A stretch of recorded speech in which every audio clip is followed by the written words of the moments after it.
estamos tratando de ver las cosas que son esenciales. Y bueno, un saludo pues a todos los que también allí desde casa nos acompañan, aquí en Bucaramanga, en otras ciudades de Colombia, en otros países. Y un abrazo para todos. Y bueno, nos conectamos nuevamente con esta serie de enseñanzas que, reitero, el objetivo es que yo tenga absoluta claridad de las cosas que son esenciales, que son básicas, como hemos insistido a lo largo de toda esta serie. La idea es que en esto ningún creyente patine, que esto es lo que de alguna manera todos debemos tener claro. ¿Por qué? Porque sobre este fundamento es que se edifica. Sobre teniendo esto claro es que yo puedo avanzar, puedo madurar, puedo llegar a otras dimensiones de fe y del conocimiento del Señor. Y en esa línea hablamos de la salvación, hablamos del nuevo nacimiento y hablamos también de los elementos sacramentales o de esas ceremonias simbólicas que hablan de nuestra transformación. Recuerda, dedicamos varios miércoles a hablar del bautismo y ahora estamos hablando de la cena del Señor. Y ya pues hemos casi agotado lo que la Escritura dice de la cena del Señor. Hay muchas cosas con relación a la cena del Señor que hacemos tradicionalmente en las comunidades eclesiales. Otra vez, no es malo, no es pecaminoso, pero tenemos que reconocer que muchas de esas cosas no están en la Biblia, ¿no? Nosotros, por ejemplo, establecemos quiénes pueden participar de la cena y incluso tenemos ciertas normas, pero la Biblia no dice absolutamente nada de eso, ¿sí? Pero hoy, ya en el cierre de nuestro acercamiento al sacramento de la cena del Señor, vamos a hablar de cómo participamos de la cena. La charla anterior hablábamos de qué era la cena en esencia. Pablo dice: yo recibí del Señor lo que también nos ha enseñado, que mismo Jesús, la noche que me entregado, tomó pan y habiendo dado gracias lo partí y dijo: tomad, comed, y todo lo que eso representa. Hablamos del qué es la cena, qué es finalmente. Pero hoy vamos a hablar del cómo participo de ese, que otra vez es un acto sacramental, simbólico. Ya vimos lo que representa, ya vimos lo que realmente hay detrás de ese momento de celebración. Y después de eso, el apóstol Pablo es muy interesante la dinámica del capítulo 11 de Primera de Corintios. Pablo habla hace como una especie de instrucciones correctivas entre el 17 y el 22. Recuerda que les dice: venga, ustedes se reúnen a comer y entonces los ricos comen por un lado y menosprecian a los otros y esto, y dice: eso no es la cena del Señor. Eso no es la cena del Señor. Y luego entre el 22 y el 26, el 23 y el 26 les dice qué es la cena del Señor, que fue lo que vimos en la charla pasada. Pero luego a partir del versículo 27, entonces les parece que volviera a retomar las indicaciones anteriores y otra vez viene como una especie de corrección o instrucciones correctivas de cómo participar. Y con el acercamiento a este texto vamos a cerrar este tema de la cena del Señor. Entonces, Primera de Corintios capítulo 11, vamos a leer a partir del verso 27. Dice: de manera que cualquiera que comiere este pan o bebiere esta copa del Señor indignamente, será culpado del cuerpo y de la sangre del Señor.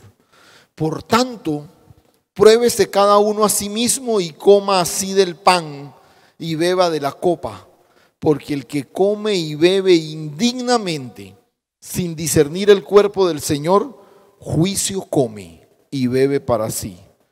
Por lo cual hay muchos enfermos y debilitados entre vosotros, y muchos duermen. Si pues nos examinásemos a nosotros mismos, no seríamos juzgados, mas siendo juzgados somos castigados por el Señor, para que no seamos condenados por el mundo. Así que, hermanos míos, cuando os reunís a comer, esperaos unos a otros, y si alguno tuviere hambre, coma en su casa, para que no os reunáis para juicio. Las demás cosas las pondré en orden cuando yo fuere. Por eso les decía, aquí como que vuelve a retomar las correcciones que les estaba haciendo antes y cierra este tema de la cena. Recuerden que yo no puedo olvidar que esta es una instrucción específica a una problemática puntual que había en la iglesia de Corinto. Que es una problemática que, por ejemplo, en el caso de nosotros no nos afecta. Nosotros no tenemos una cena de comida antes de la cena. Bueno, como congregación tenemos la cena de acción de gracias, que es la que compartimos juntos, y ese día comemos y ese día disfrutamos de ese tiempo especial. Pero cuando tenemos la cena del Señor, es la cena del Señor. O sea, tenemos la palabra y entonces Pablo está advirtiendo sobre una problemática muy puntual que se daba en la iglesia de Corinto. Recuerda, ellos venían con comida a cada uno, pero el que traía mucha comida pues no quería compartir con el que no traía, y ese tan descarado no trajo, y se sentaban los que traían mucha y comían y no esperaban a los demás, y bueno, todo ese tipo de cosas. Y entonces Pablo les dice, mire, no confundan los dos momentos. Una cosa es esa comida congregacional que disfrutan y todo lo demás, y les corrige, pero otra cosa es la cena del Señor. Otra cosa es la cena del Señor. O sea, la cena del Señor no permite esos sectarismos que se forman en esas comidas que ustedes hacen. La cena del Señor no da espacio para menospreciar al necesitado o al más pobre. La cena del Señor no da espacio para nada de eso. Esa comida que ustedes están haciendo va en contra del espíritu de la cena del Señor. Por tanto, es abiertamente pecaminoso. Porque la cena del Señor está diseñada para fortalecer la comunión. Y la comida que ellos hacían enfatizaba la división. Los pobres allá, los ricos acá, los que traían comida por allá y los que no por acá, los que llegaban primero y los que... O sea, todo lo que hacían en esa comida iba en contra del espíritu de la cena del Señor, que, reitero, es la unidad del cuerpo. Ahora, él retoma estas indicaciones finales donde parece describirnos cómo entonces participar de la cena del Señor. Y repito, ya nos dijo qué es la cena del Señor. Y ahora nos dice cómo participar de ella. Es claro que cuando uno va a un evento en particular, se prepara de acuerdo al evento. Usted no va, por ejemplo, vestido de la misma forma a una fogata en un camping. Lo invitaron a una fogata. Usted no va vestido igual, o a una cita de negocios, a una junta de negocios. Es más, puede que los dos eventos sean igualmente importantes, pero usted va preparado, vestido de diferente forma, porque son eventos distintos, aunque, reitero, puede que sean igualmente importantes. Ahora, en la instrucción paulina no tiene que ver con protocolos de vestuario o de posturas especiales durante la celebración, pero sí nos advierte de algunas recomendaciones para no participar en forma indigna, que es el énfasis que él da aquí, ¿no? Podemos participar en forma indigna. Entonces, vamos a hacer algunas aclaraciones, vamos a tratar de retomar algunas de las cosas que Pablo menciona y tratar de formarnos un concepto de cómo participamos de este momento especial. La primera cosa que me parece que Pablo puntualiza es lo que sería indigno o indignamente. ¿Sí? ¿Cómo participamos de la cena? El problema que Pablo está puntualizando es que soy indigno o que lo hago indignamente. Y esto es bien importante de aclarar.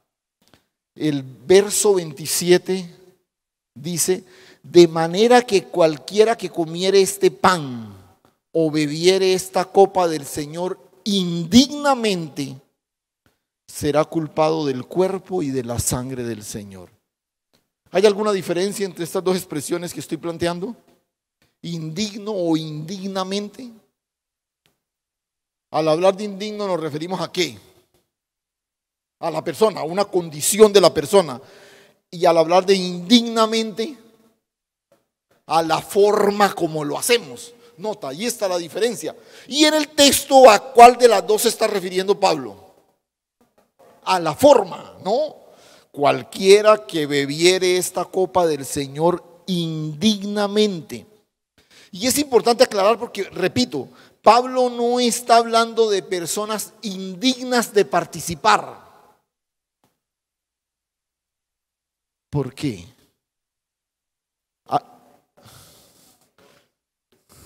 Bueno,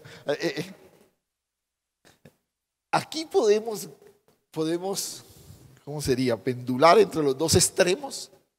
Podemos afirmar incluso que todos somos indignos o que finalmente todos somos dignos.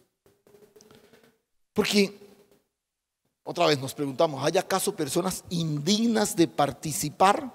Pues el único digno es Él. Pero escúchame, no podemos olvidar que por la obra perfecta de Dios en Cristo Jesús, su justicia ha sido imputada, ha sido puesta sobre nosotros, y ahora Él cargó nuestra culpa y nuestro pecado, lo que significa que ahora somos dignos. Repito, no es una condición intrínseca de nosotros, es por razón de la vida que ahora nos ha sido dada. Entonces, cuando respondemos al llamado a la mesa, cuando el Señor nos llama a la mesa de Él, no mira nuestra justicia, sino mira la justicia del Hijo. Y eso nos hace dignos. Dignos. Entonces, otra vez, podemos afirmar las dos cosas y las dos cosas son correctas. Podemos decir, el único digno es el Señor, ninguno de nosotros es digno. Sí. Pero a todos Él nos ha hecho dignos a través de su sacrificio perfecto. Entonces, si miramos, por ejemplo, lo que sucedía con la iglesia en Corinto, Pablo arranca la epístola a los Corintios diciendo: me dirijo a los santos de Dios en Cristo Jesús. Ellos son santos todos, apartados para el Señor, pero están participando de la cena de una manera indigna. Lo están haciendo indignamente. ¿Por qué? Porque están distorsionando el sentido de la cena, porque están atentando contra el significado primario de la cena. Entonces están haciéndolo indignamente. Ahora, la otra fuerza de esta expresión es que, y ojo con esto por favor, aquí hay algo que quisiera que lo abrazaras con toda decisión, y es que la cena del Señor en últimas es una celebración testimonial. En los versículos anteriores Pablo dice: hagan esto todas las veces en memoria de mí. Y además dice, y cada vez que hagan esto están anunciando ¿qué? La muerte del Señor hasta que Él vuelva.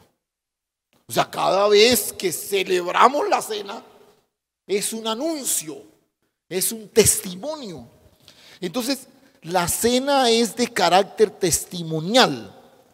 Ojo, cuando yo participo o cuando la hacemos indignamente, entonces ¿estamos qué? ¿Estamos qué? Si la cena es de naturaleza testimonial, ¿estamos dando qué? Mal testimonio. Estamos dando mal testimonio. Y ojo, recuerda un concepto que aprendimos hace ya mucho tiempo. Se lo pongo ahí en pantalla para que lo recuerde.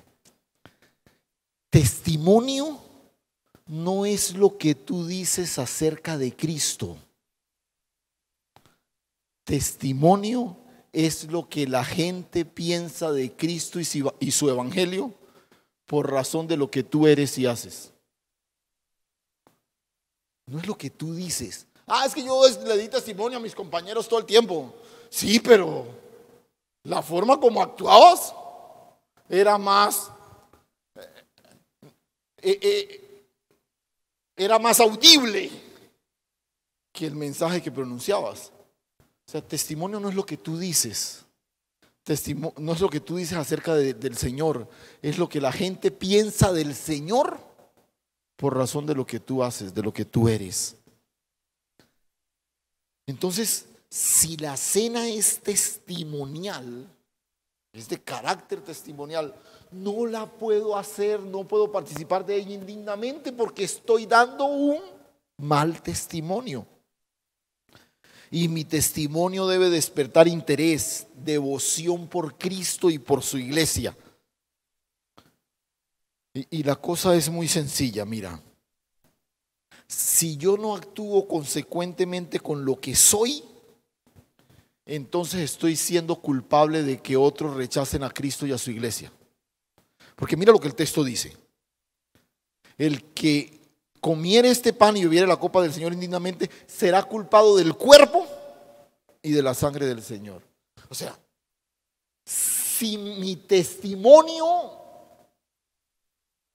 no corresponde a lo que yo soy, quien me ve nunca va a querer acercarse a Dios o a su iglesia por razón de mí. Y yo seré culpable de eso. Yo seré culpable de eso.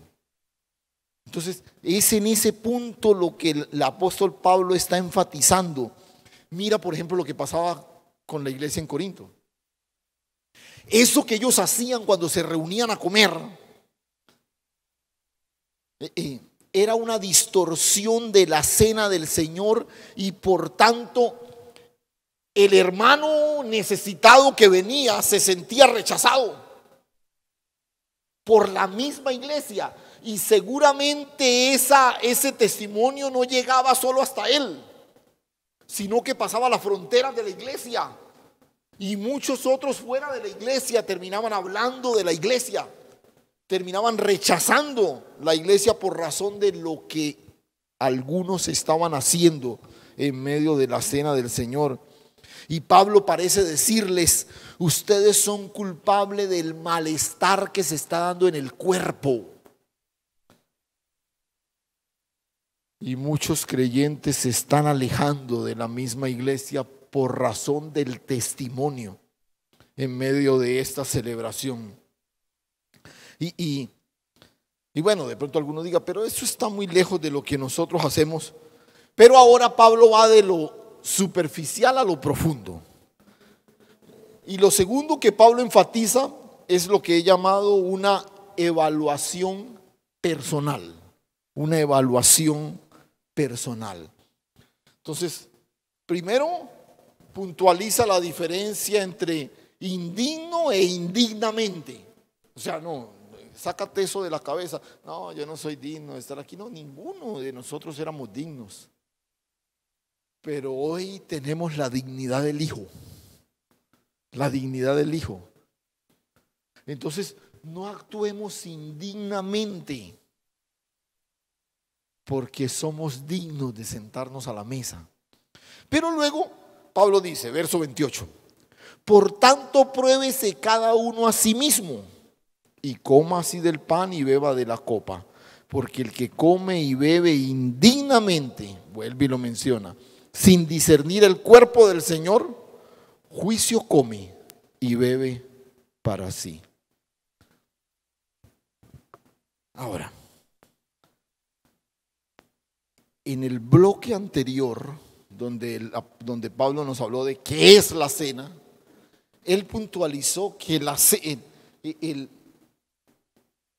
la médula de la celebración de la cena es la comunión y la memoria, ¿no? Nos reunimos en torno a la mesa para juntos recordar hacer memoria de lo que ahora somos por lo que Cristo hizo. Recordar el futuro que tenemos en Él. Recordar todo eso. O sea, la cena tiene un llamado a la comunión y a la memoria, ¿no? Entonces, el desafío aquí es mantener en la memoria lo que Dios hizo en Cristo. Mantener en la memoria lo que Dios hizo en Cristo. Vivir con conciencia de cuerpo y de nuevo pacto. Y eso que les mencioné, vivir esa naturaleza testimonial de la cena. Pero escuche, por favor, voy a repetir estas, creo que fueron 3 cosas que le mencioné, que tienen que ver con lo que Pablo describió de qué es la cena. Escuche, la cena es comunión y memoria, ¿sí? Entonces, a la luz de eso, 3 cosas. Cuando yo estoy participando de la cena, debo mantener fresco a la memoria de lo que Dios hizo en Cristo. A mí no se me puede olvidar. Ahora, en medio de la oración que hacíamos en la alabanza, Ramón nos recordaba de dar gracias por lo que Dios hizo en Cristo Jesús. Porque otra vez, damos gracias por el pan, damos gracias por la provisión, damos gracias por el esposo, por los hijos, por el trabajo y esto. Y sí, eso es lindo. Pero a veces se nos olvida dar gracias de lo más importante y valioso que nos fue dado. Y es la vida, la salvación que nos fue dada en Cristo Jesús. Entonces, cuando nos reunimos en torno al pan y la copa, tenemos fresca la memoria de lo que Dios hizo. O sea, uno mira el pan y la copa y recuerda que ese par de elementos son un referente visual del cuerpo al que ahora hemos sido insertados y la sangre que pagó nuestra redención. Lo tenemos claro. Lo segundo que te mencioné es que cuando participamos en la cena, participamos con conciencia de cuerpo y de nuevo pacto. Nota,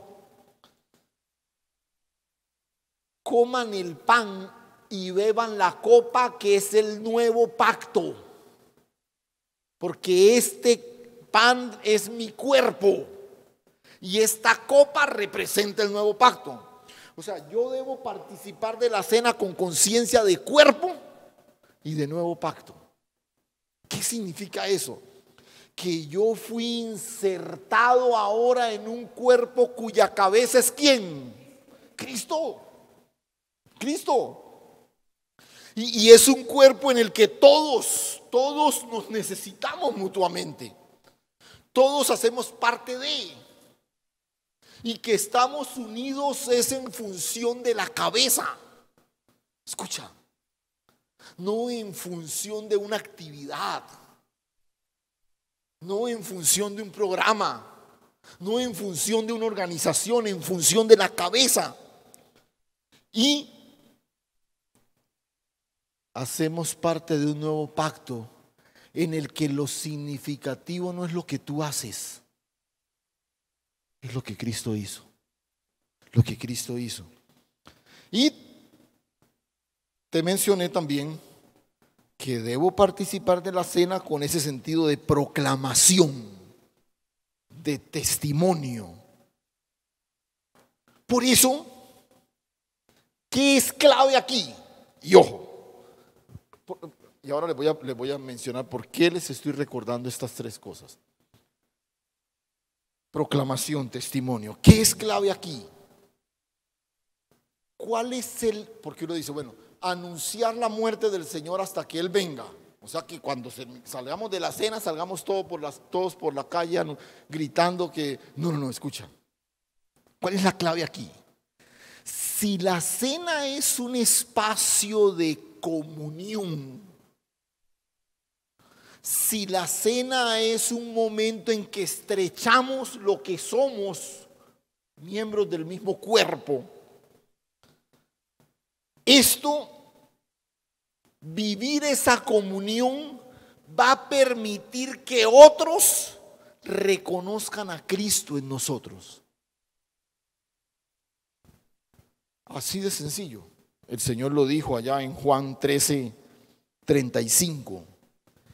En esto conocerán que son mis discípulos, si tuvierais amor los unos por los otros. O sea, cuando podemos estrechar la comunión,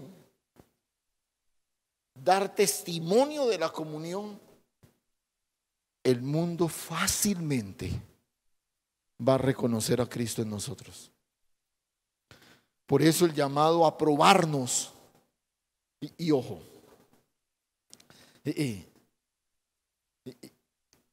mira lo que dice: pruébese cada uno a sí mismo y coma del pan y beba de la copa. El llamado a probarnos no es en función de lo que Cristo hizo. A ver, cuando usted llega a la cena, dice, ay, la Biblia dice que debo probarme. Voy a hacer mi evaluación personal. ¿Será que yo sí soy salvo? ¿Será que el Señor sí me perdonó? No. No nos probamos en función de lo que Cristo hizo, porque lo que Él hizo es perfecto. Nos probamos es en función del cuerpo. ¿Me explico? ¿Será que estoy teniendo comunión con mi hermano? ¿Con mi hermana? ¿Será que estoy mirándolo como realmente Él es o como quien Él es?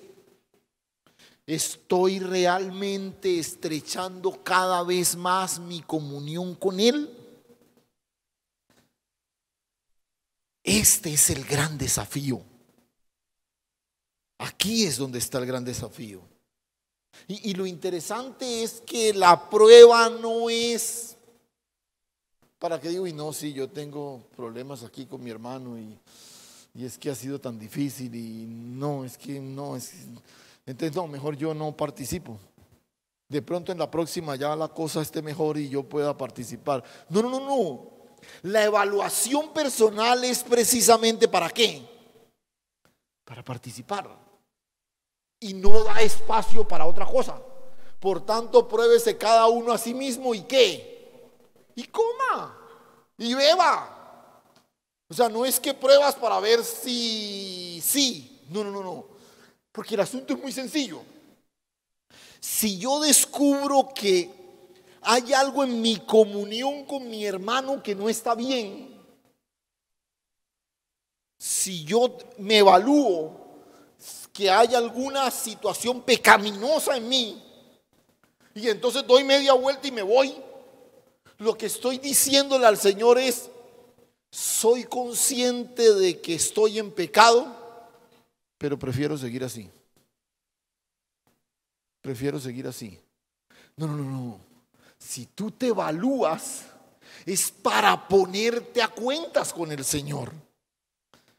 Y el desafío es tomar decisión y resoluciones inmediatas. Porque ¿sabes lo delicado de no participar? ¿Sabes qué es lo delicado de no participar? Que tú no estás dándole la espalda a una celebración eclesial. Tú estás rechazando al verdadero anfitrión, porque es la mesa del Señor. No es la mesa que dispuso el pastor Ángel o que pusieron allá en la iglesia. No, es la mesa del Señor. Entonces está dándole la espalda al anfitrión, que es el Señor. Pero, entonces, ojo, la prueba es una prueba para mirar mi condición y mi comunión. La prueba es una prueba para aceptar la invitación del anfitrión. Pero tercero, la prueba es una prueba individual, personal. pruébese cada uno a sí mismo. Esto no es, uy, vea la hermana, oye, tomando la cena, mírela. Y yo la vi el otro día, y yo a él lo vi, que no sé qué, y este ni me habla, y mire, y está ahí tomando la... No, no, no, no, no, tú no estás para ni señalar ni juzgar a nadie. Aquí el énfasis, pruébese cada uno a sí mismo. La prueba es personal. Este es un asunto de conciencia, no vas a juzgar la conciencia de otro. Por eso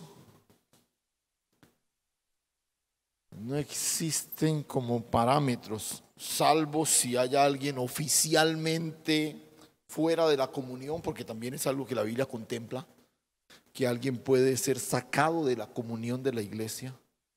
Pero si no existe algo así, no hay ninguna razón para que a alguien se le impida participar de la cena. Porque, vuelvo y repito,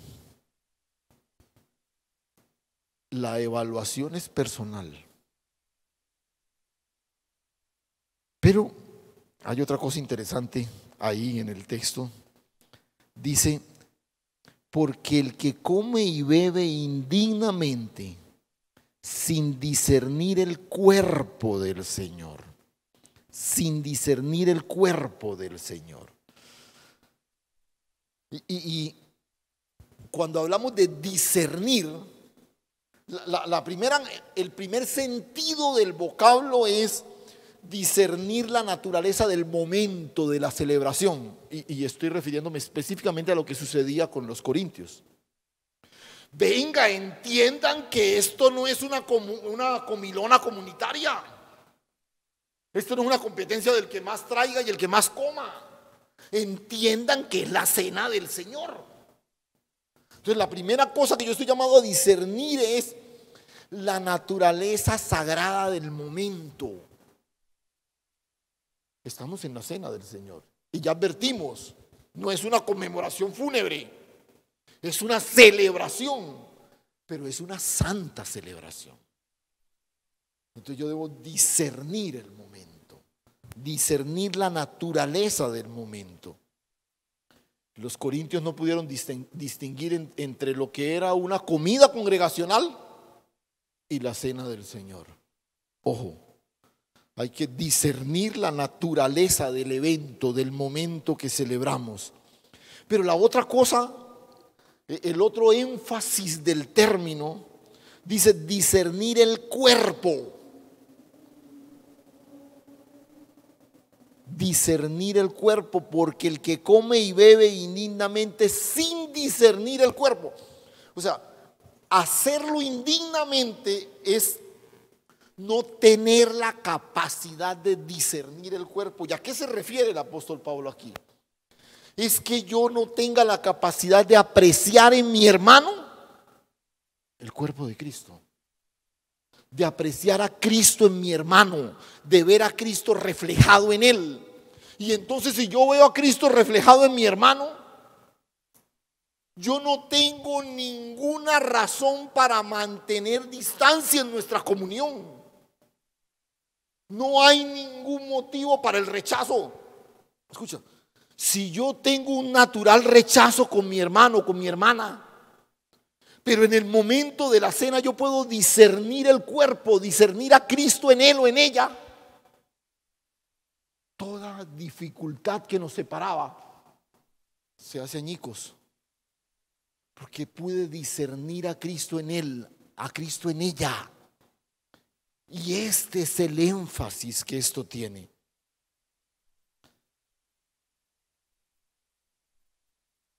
Y esta es la parte clave.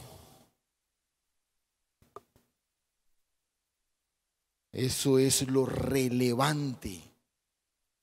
Discernir el cuerpo es ver a Cristo en mi hermano, pero ojo,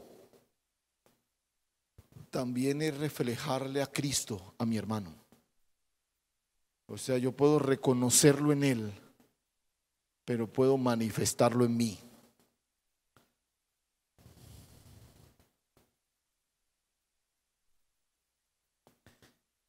lo que se indica es que cada uno debe examinarse para ver si tiene una apreciación adecuada de la iglesia como cuerpo de Cristo. Y otra vez, si yo no tengo una visión adecuada de la iglesia como cuerpo de Cristo, puedo ver que este no pertenece, este no, pero es que en un cuerpo yo no puedo darme el lujo de decir esto no hace parte. No. Cada uno tiene su función en el cuerpo a pesar de sus diferencias. Entonces, en esa evaluación yo me pregunto si soy culpable, por ejemplo, de acepción de personas. Si soy culpable, por ejemplo, de rechazar a mi hermano por su condición social, educativa, económica. De eso se trata esa evaluación personal. Y finalmente, hay un tercer aspecto que quiero puntualizar y lo he llamado: participamos de la cena para fortaleza, no para debilidad. Para fortaleza, no para debilidad. Participar indignamente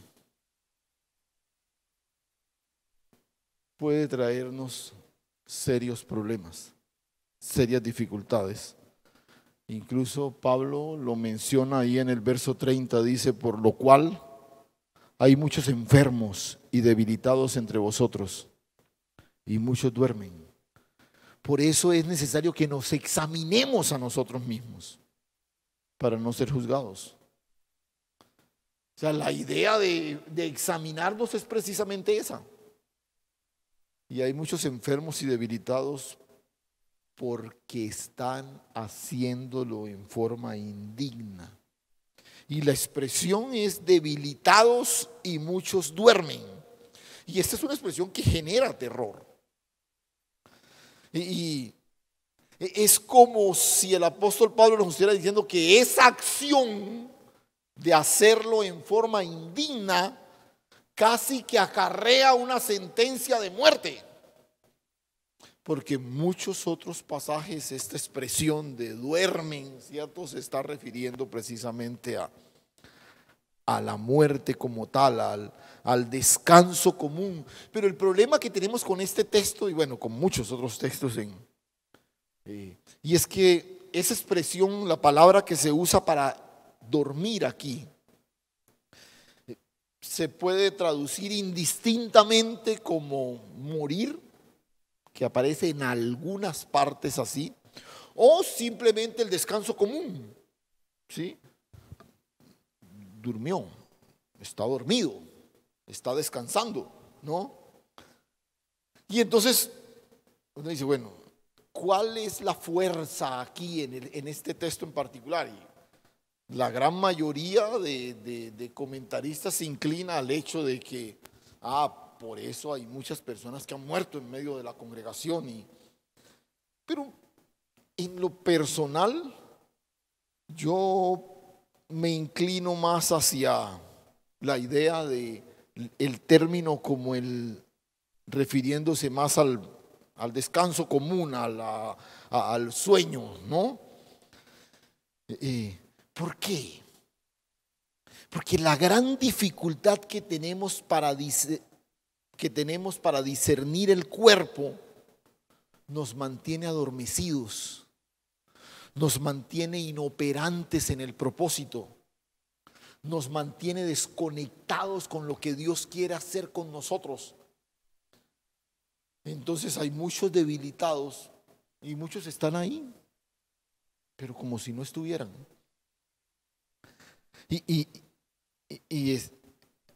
Voy a tratar de ampliar un poquito esto. La celebración de la cena, por razón de lo que dijimos, las dos verdades fundamentales que conlleva, que es comunión y memoria, la celebración de la cena naturalmente debe generar en los que participan de ella fortaleza. Es más, la simple idea de que tú te acercas a la mesa para comer. O sea, el Señor asoció esta celebración con comida. Porque la comida trae fortaleza al cuerpo. Entonces la idea de que, ojo, nos encontramos con nuestro hermano para discernir el cuerpo, nos fortalecemos en medio de la comunión. Yo vengo debilitado, yo vengo inquieto, me encuentro con mi hermano, me da una palabra de ánimo, me afirma en alguna verdad. Entonces la comunión me fortalece. Pero además de eso, traigo a memoria que Dios en Cristo me hizo su hijo, me dio vida eterna. Entonces cuando yo tengo en mi memoria todo el tiempo la grandeza de esa verdad, las demás cosas se vuelven pequeñitas. O sea, la cena en sus dos grandes connotaciones, comunión y memoria, lo que traen para nosotros es fortaleza. Fortaleza. Pero cuando lo hacemos de manera indigna, genera debilidad y adormecimiento.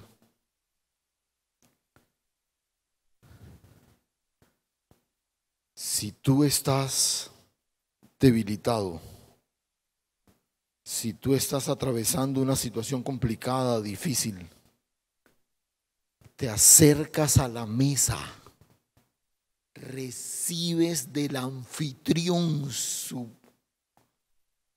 el pan y la copa y todo lo que eso representan, eso llena tu vida de fortaleza.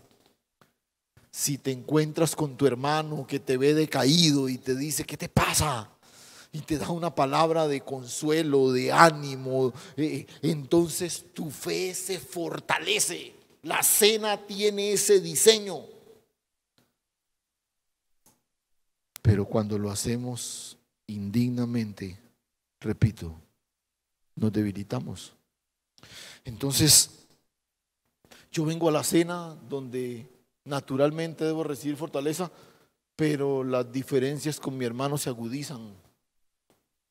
Mi distanciamiento del cuerpo se hace cada vez más lejana. Entonces me debilito. Porque lo que se separa del cuerpo, lo que se distancia del cuerpo, se debilita.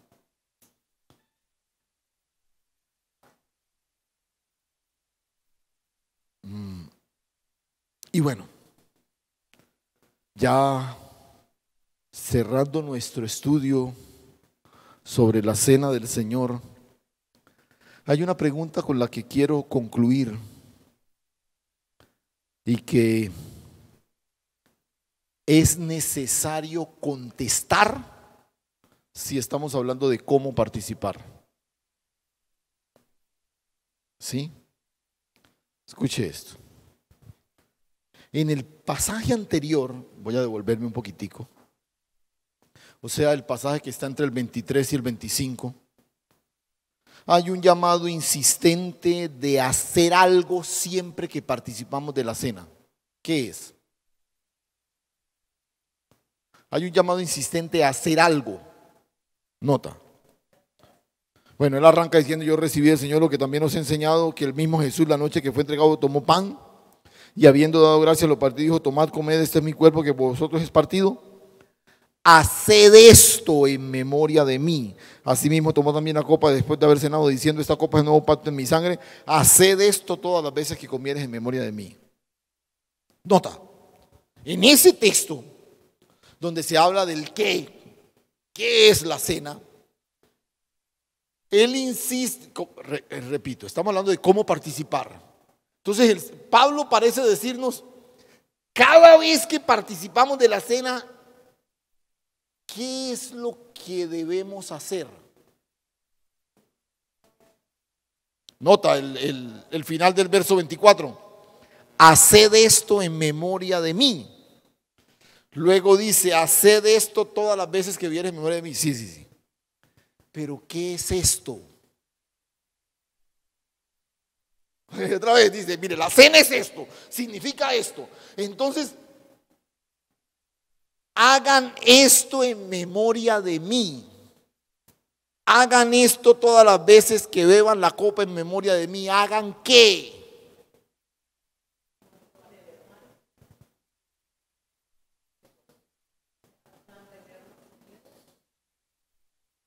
Porque a priori uno pensaría, por ejemplo, mira al final del verso 24.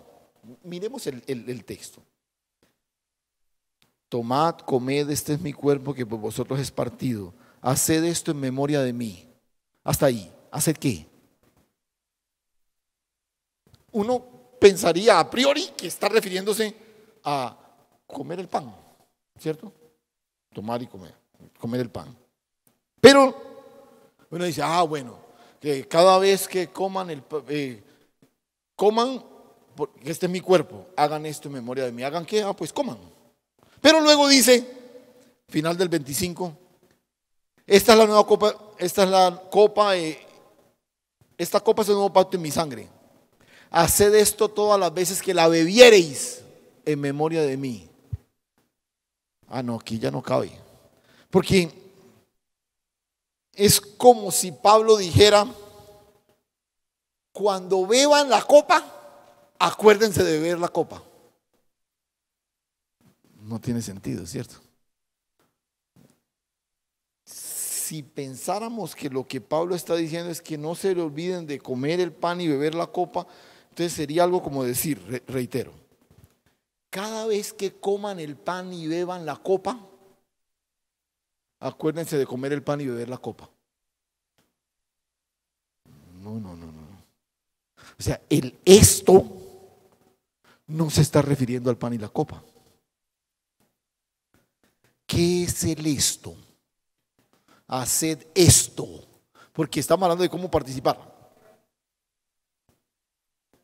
Está incluido, ¿cierto? Pero nota, lo dice aquí, lo vuelve a decir aquí. ¿Qué es esto?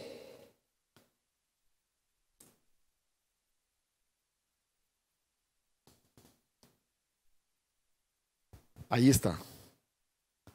Ojo, porque yo recibí del Señor lo que también os he enseñado, que el Señor Jesús la noche que fue entregado tomó pan y habiendo dado gracias, lo partió.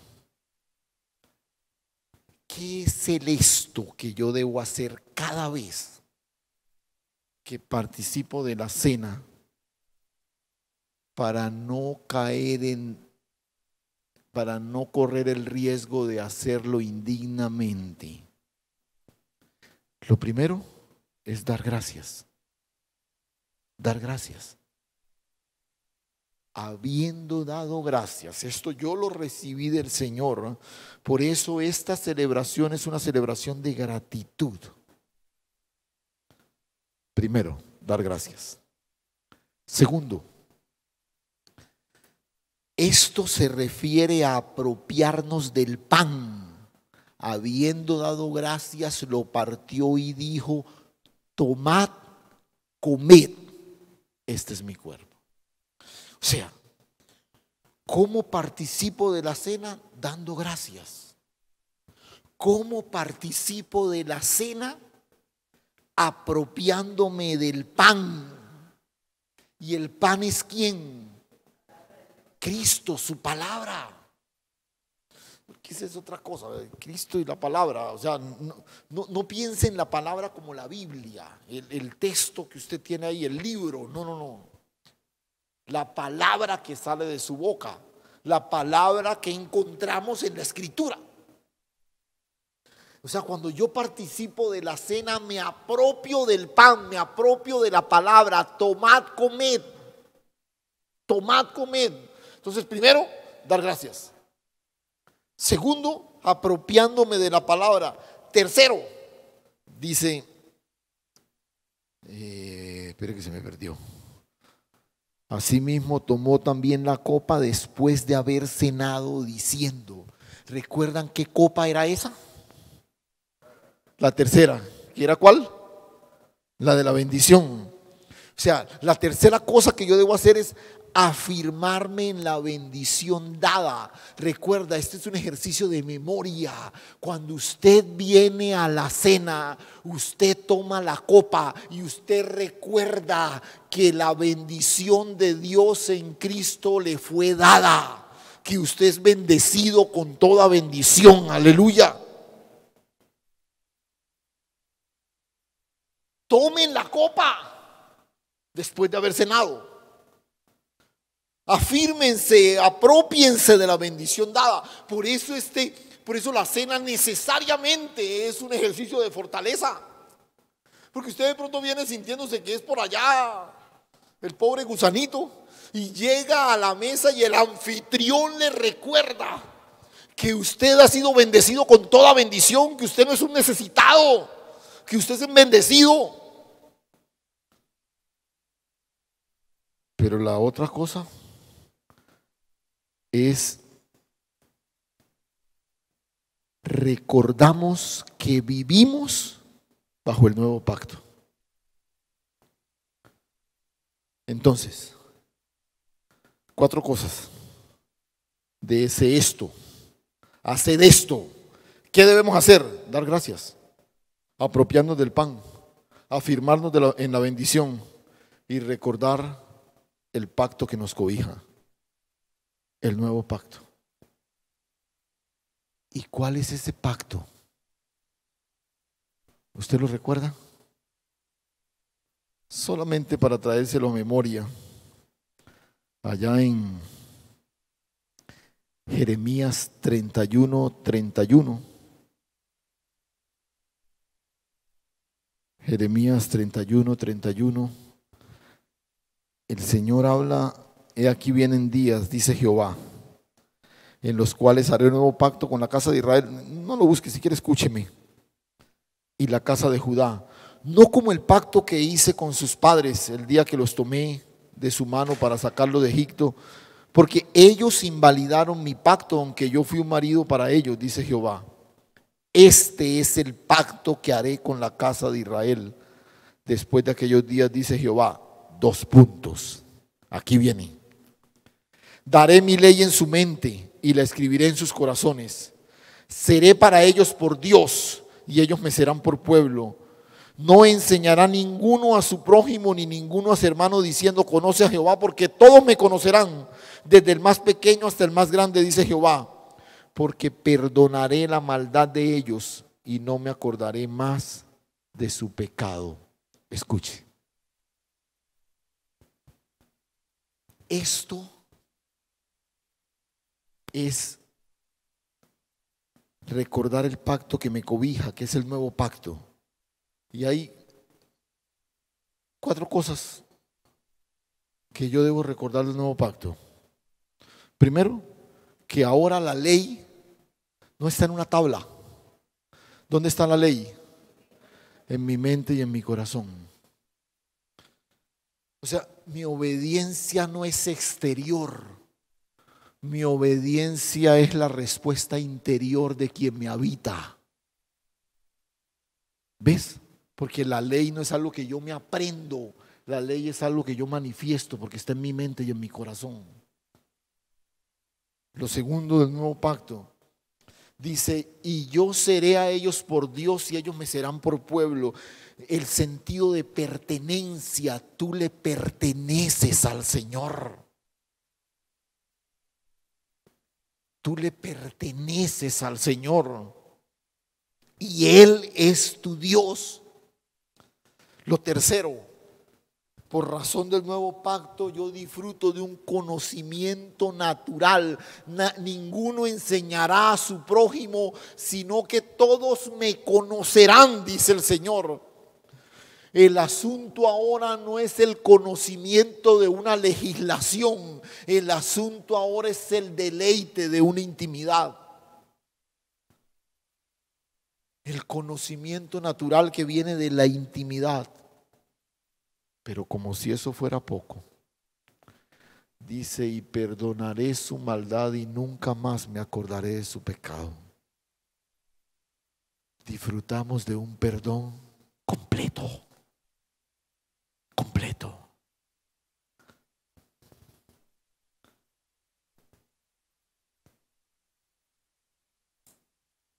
esta es la realidad que ahora nos gobierna y que el Señor quiere que recordemos esto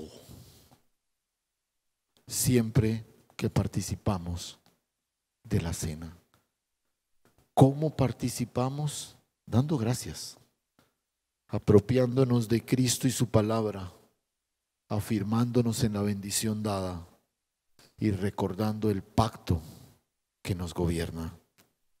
Un pacto cuya ley está escrita en nuestra mente y en nuestro corazón. Un pacto que afirma nuestro sentido de pertenencia. Le pertenecemos a Él, fuimos comprados a precio de sangre. Un pacto donde ahora conozco a Dios por intimidad. Y un pacto donde disfruto del perdón completo. Vivir así es anunciar su muerte que trae vida.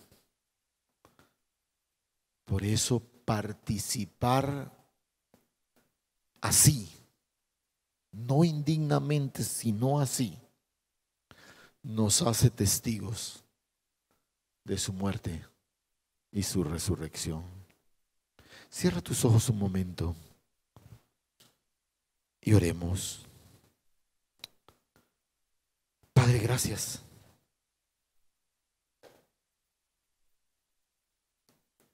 Gracias, Señor. Gracias por esta hermosa celebración cargada de tantos elementos que nos llenan de fortaleza, Señor.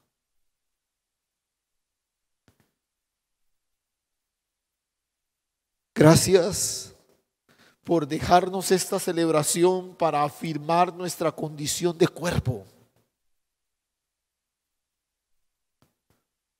Ayúdanos, Señor,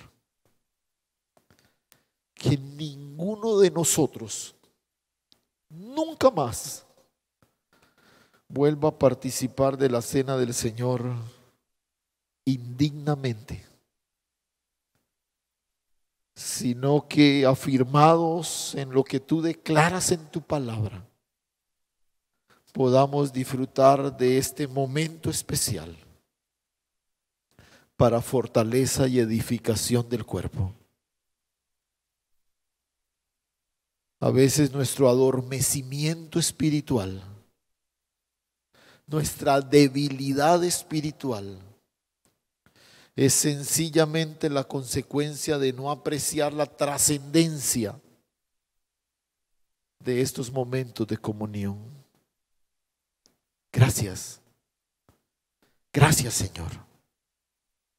Gracias por dejarnos esta celebración preciosa. Ayúdanos, oh Dios. Reitero, para a partir de hoy cambiar por completo nuestra postura frente a esta hermosa celebración. Gracias. Gracias por tu cuerpo, Señor, entregado en el madero y tu sangre derramada para remisión de nuestros pecados. Gracias por esa muerte que nosotros no podíamos morir y por esa vida que sin ella no podríamos recibir. A ti toda la gloria, toda la honra en Cristo Jesús. Amén.